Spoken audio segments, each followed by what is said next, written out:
Good evening. আমাদের দিনরাত্রির নতুন আরেকটি ভ্লগে আপনাদেরকে স্বাগত। আশা করি সকলে ভালোই আছেন।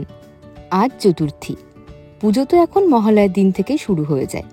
পরিবারের সকলকে জানাই শুভ শারদিয়া। আপনাদের দুর্গাপূজা খুব ভালো কাটুক। আপনারা কি ঠাকুর দেখতে বেরিয়েছেন? কমেন্টে জানাবেন। আজ কিন্তু আমরা যাব কল্যাণীতে ঠাকুর দেখতে।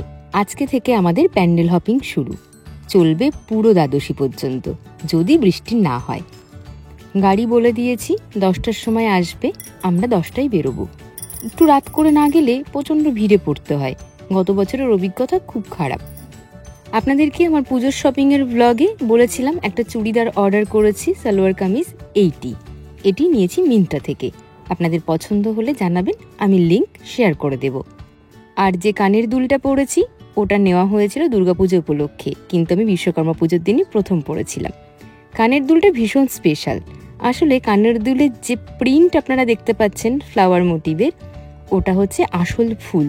ওইভাবেই আজকাল কানের দুল বানানো হয়। আমি এটি অর্ডার করেছিলাম ইনস্টাগ্রামে।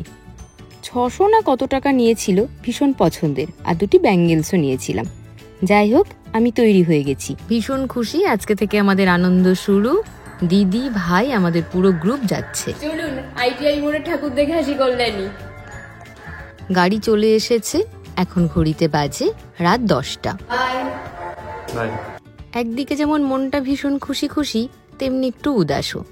উত্তম যেতে পারবে না, ওর স্পেশাল ডিউটি পড়েছে পুজোর কটা দিন কলকাতাতে। পুরো পুজোটাতেই ও থাকতে পারবে না এবার আমার সাথে। তাই প্রথম থেকেই ভীষণ খারাপ লাগা রয়েছে। বাড়ি বসে থাকলে আরো বেশি কষ্ট হবে, তাই আমি বেরোচ্ছি। গত বছরও ও ম্যানেজ করতে পারেনি, আমাদের সাথে যেতে পারেনি। রাত 10টায় বেরোচ্ছি, ফিরতে ফিরতে ভোর 4টে সাড়ে 4টে হয়ে যাবে। আর উত্তম অফিস কামাই করতেই পারবে না। আপনারা জানেন ওর নতুন অফিস, সেই জন্য কিচ্ছু করার নেই। আগামীকাল তো ওকে অফিস যেতেই হবে, কি আর করব। তাই আমি চলে যাচ্ছি আমার ভাই বোনদের সাথে।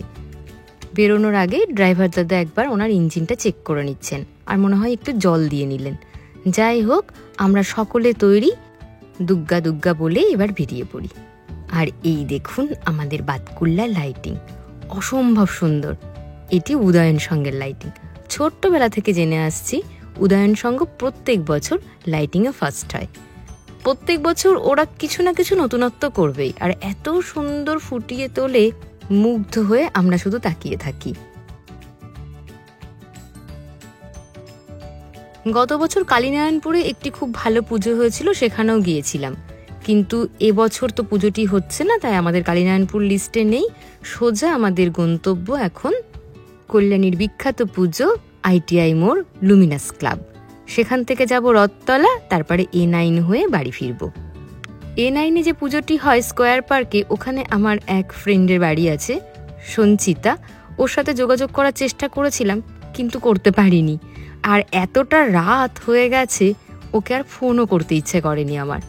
বাতকুল্লা বাইপাস ছেড়ে NH12 ধরেছি আমরা বেশ কিছুক্ষণ হলো। আর এই দেখুন গাড়িতে প্রত্যেকে ফুল এনার্জি নিয়ে। তুই সুন্দরী গেল কোথায়?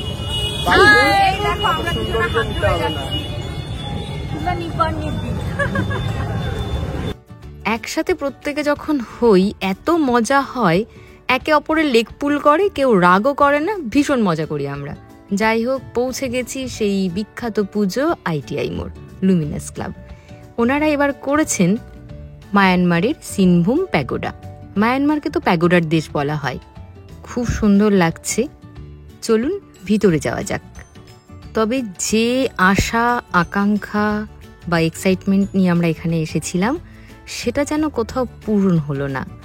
আমরা আইটিআই মোড় বলতেই একটা অসাধারণ কিছু ভাবি, সেই জায়গাটা কোথাও যেন আমাদের পূরণ হয়নি। আমরা এরকম আশা করিনি। না, কাজের কোথাও যে ফাঁক ফোকর রয়েছে বা খারাপ, সেটা বলবো না। অসাধারণ হাতের কাজ, আমি খুব ভালো করে দেখলাম। পাটকাঠি দিয়ে খুব ভালো কাজ হয়েছে। আর মায়ের মূর্তি আমি সামনে থেকে নিতে পারিনি, বেশ ভিড় ছিল, তাই ছবিটি আপনাদের সাথে শেয়ার করে দিয়েছি। আর ভেতরে তো একদম দাঁড়াতে দিচ্ছে না, তাই একটু সমস্যা। আর একটা কথা আপনাদেরকে বলি, এখানে এসে না ওনাদের বিহেভিয়ার আমার খুব বেশি ভালো লাগেনি। একজন পুলিশ এমন করে ধাক্কা দিলেন আমাকে, অল্প বয়সী একটি বাচ্চা ছেলে। ওকে বলাতে তাকে তো কিছু বললই না যিনি অফিসার রয়েছেন, তিনি একজন মহিলা, উল্টে আমাদেরকে অন্যরকম কথাবার্তা। যাই হোক, ওনারা এত লোক সামলাচ্ছেন, ওনাদের হয়তো মেজাজ ঠিক নেই, পরিবার থেকে উৎসবের দিনে অনেক দূরে রয়েছেন, সেই জন্য আমরাও বেশি ওখানে ঝামেলা করিনি, বেরিয়ে এসেছি। তবে আমি একটা কথাই বলবো, কল্যাণীতে ঠাকুর দেখতে যদি আপনারা আসার প্ল্যান করেন, তাহলে আপনারা ITI মোড়টাকে সবার শেষে রাখুন।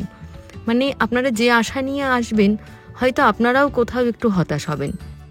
আমরা যে আশা নিয়ে এসেছিলাম, কোথাও একটু হতাশ হয়েছি।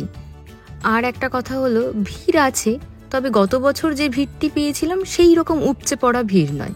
মানে দাঁড়িয়ে একটু মায়ের মুখটা দেখা যাবে, দর্শন করা যাবে। ওনারা 1 সেকেন্ডও দাঁড়াতে দিচ্ছেন না। জানি না আমাদের সাথে এটা হয়েছে কিনা, নাকি প্রত্যেকের সাথে এটা হচ্ছে। আর চতুর্থী, সেই যে প্রচণ্ড ভিড়, মানে উপচে পড়া ভিড়, সেটাও নেই। মানে আছে, সেটা ম্যানেজেবল। একটু দাঁড়িয়ে থেকে আর কি দর্শনার্থীদের দর্শন করানো যেতেই পারে মায়ের মূর্তি।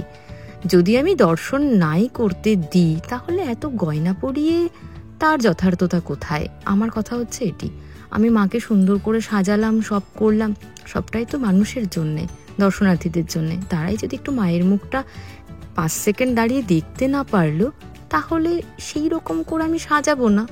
এত গয়নার আভিজাত্যের কি প্রয়োজন আমি জানি না। মাটির গয়না আমার জন্য যথেষ্ট।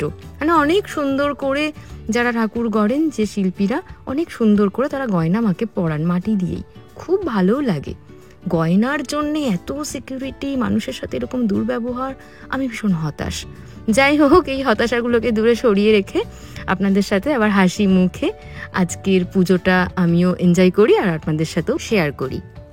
খারাপ লাগাগুলো দূরে সরিয়ে রাখতে রাখতে পৌঁছে গেছি মন ভালো করার একটি জায়গা, রথতলা, কল্যাণী B ব্লক। এটা অসাধারণ, আমার এত ভালো লেগেছে। স্বামী নারায়ণ টেম্পল ওনারা করেছেন, আমেরিকার শ্রী স্বামী নারায়ণ মন্দির। এইখানে যারা আসবেন ঠাকুর দেখতে, আপনাদের মন ভালো হবেই। এত সুন্দর পরিবেশ আর এত ভালো ওনাদের আয়োজন। ভিড় এখানে অনেক বেশি ITI মোড় থেকে, কিন্তু ব্যবস্থাপনার কোনো খামতি নেই। এত সুন্দর করে আমরা দর্শন করেছি। আর ক্লাব কর্তৃপক্ষের আয়োজন একটুও ত্রুটিপূর্ণ নয়। ওনারা ভীষণ ভালোভাবে প্রত্যেককে ঠাকুর দেখার জন্য, প্রতিমা দর্শন করার জন্য সময় দিচ্ছেন, যতক্ষণ করে আপনি প্রতিমাকে দাঁড়িয়ে 2 চোখ ভরে দেখতে পারেন। তবে অবশ্যই যে নিজে দেখব, বাকিদেরকেও দেখার সুযোগ করে দেব, এটুকু মানসিকতা থাকা দরকার। মণ্ডপের ভেতরে এই হাতের কাজ নিয়ে আমার বলার কিচ্ছু নেই, অসাধারণ, শুধু 2 চোখ ভরে দেখতে হবে। যারা রথতলাতে ঠাকুর দেখতে আসবেন ভাবছেন, তাদের উদ্দেশ্যে একটা টিপস। আমরা যখন এলাম, আপনারা নিশ্চয়ই লক্ষ্য করেছেন রাস্তার উপরে দীর্ঘ লাইন। আমরা কল্যাণীর দিক থেকে এসেছি, ওই দিকে লাইনটা অনেক বেশি, ভিড়ও অনেক বেশি। আপনারা ওই লাইনে দাঁড়াবেন না, আর একটু এগিয়ে যাবেন কাঁচরাপাড়ার দিকে। কাঁচরাপাড়ার দিকে বেশ আগিয়ে গিয়ে বাঁ দিকে, মানে মণ্ডপের দিকে মুখ করে দাঁড়ালে বাঁ হাতের দিকে একটি লাইন আছে, সেই লাইনে একদম ফাঁকা। মানে আপনি যদি কল্যাণীর দিক থেকে আসছেন, মানে মণ্ডপের দিকে মুখ করে দাঁড়ালে ডান হাতে যে লাইন, সেই লাইনে যদি দাঁড়ান, তাহলে আপনাকে প্রায় ঘন্টা 2 দাঁড়িয়ে থাকতে হবে, তারপরে আপনি মণ্ডপে প্রবেশ করতে পারবেন। আর কাঁচরাপাড়ার দিকে, মানে মণ্ডপের বাঁ দিকে যে লাইনটি রয়েছে, সেখানে দাঁড়িয়ে থাকলে আপনি 15 মিনিটের মধ্যেই মণ্ডপে প্রবেশ করতে পারবেন।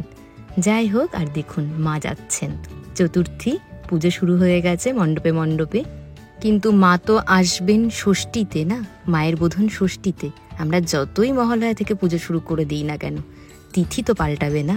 তাই যে সমস্ত গ্রামের পুজোগুলো বা ছোট ছোট ক্লাব বা বনেদি বাড়িতে, কিন্তু ওই পঞ্চমীতেই ঠাকুর যায় বা চতুর্থীর দিন পৌঁছে যায় প্রতিমা। যাই হোক, এখন পৌঁছে গেছি আমরা A9-এ।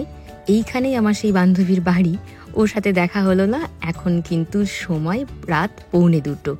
এই এত রাতে ওকে আমি বিরক্তও করতে চাই না। আমার এই পুজোটিও খুব ভালো লেগেছে, ময়ূর থিম করেছেন ওনারা, বেশ সুন্দর। আর এতটা রাত তো, চতুর্থীর রাত, খুব বেশি ভিড় নেই, খোলামেলা, খুব আনন্দ করে আমরা খুব কমফর্টলি আমরা এনজয় করতে পেরেছি এই পুজো।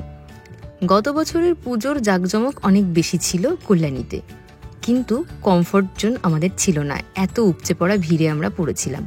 এবছরে গত বছর থেকে শিক্ষা নিয়েছিলাম, তাই প্ল্যান করে আমরা এসেছিলাম, তাই সেই অস্বস্তিকর ভিড়ের মধ্যে আমাদের পড়তে হয়নি, খুব সুন্দরভাবে পুজো উপভোগ করেছি। কিন্তু যে আশা নিয়ে আমরা এসেছিলাম কল্যাণীর ঠাকুর দেখতে, বারবারই বলছি সেই আশা আমাদের পূরণ হয়নি। আমাদের বাতকুল্লা এবার অনেক এগিয়ে।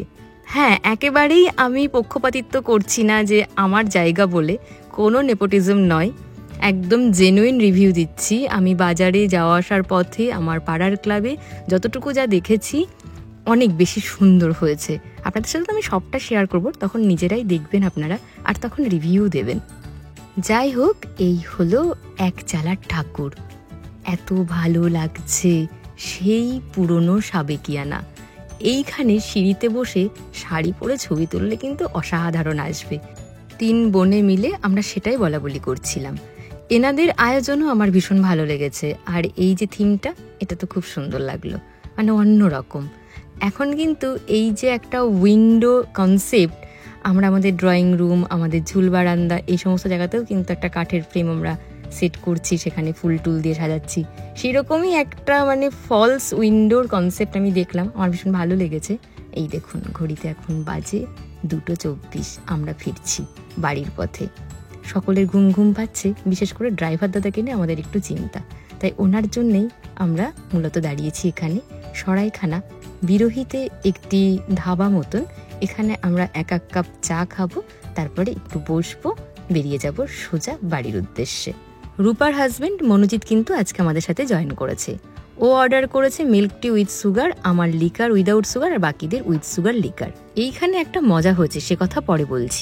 খাও খাও, একটা চুমুক দাও, একটা চুমুক দাও।